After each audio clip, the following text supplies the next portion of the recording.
Now, an entirely different matter. As I said yesterday, NATO members have taken some promising steps toward making the alliance fit for purpose. But now is not the time to get complacent. The threats we face are grave and growing. How we meet them will determine the future of the order that has underpinned the free world's peace and prosperity for decades. Our greatest adversaries are not beating around the bush. PRC officials are stepping up their pressure against Taiwan. Standing on NATO soil, China's ambassador to France suggested recently that China's civil war, quote, has not yet ended, and threatened that the mainland could expel the rebel regime in Taiwan at any time.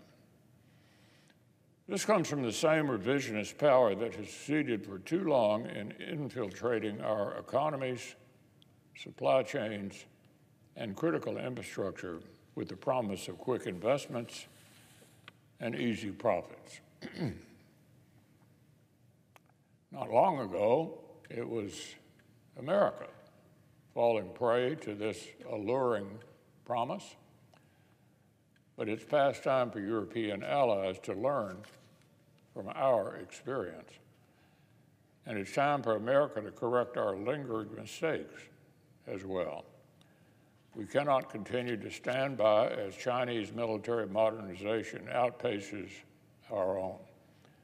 We cannot abide defense budget requests that fail to even keep pace with inflation. The cold truth for all of us is this: those who fail to take hard power seriously will learn that fighting wars is vastly, vastly more expensive than deterring them. Just consider the neo-Soviet imperialists with whom the PRC has struck up an, quote, unlimited partnership, end quote. The West's weakness and hesitation didn't just fail to deter Putin's escalation in Ukraine, it actually invited a longer, costlier, and bloodier conflict.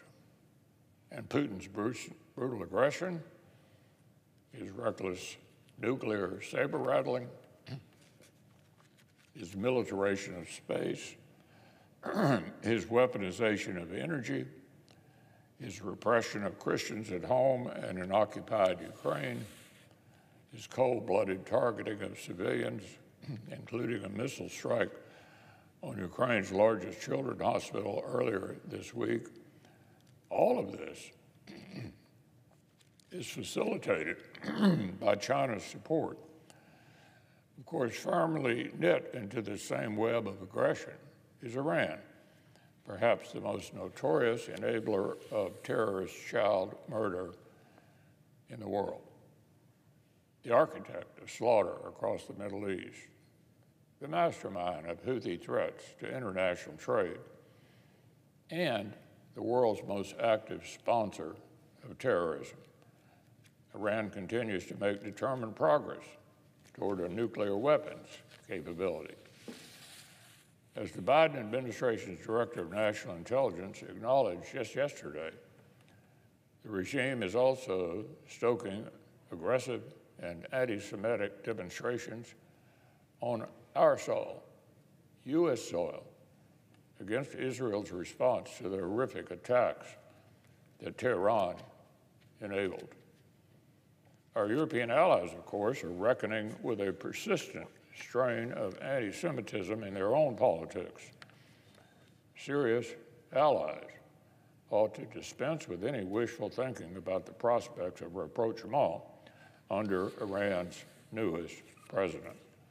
So make no mistake, the transatlantic alliance is growing stronger, larger, and more committed to the shared responsibilities of collective defense. And on the whole, we're staring down those connected threats with clearer eyes.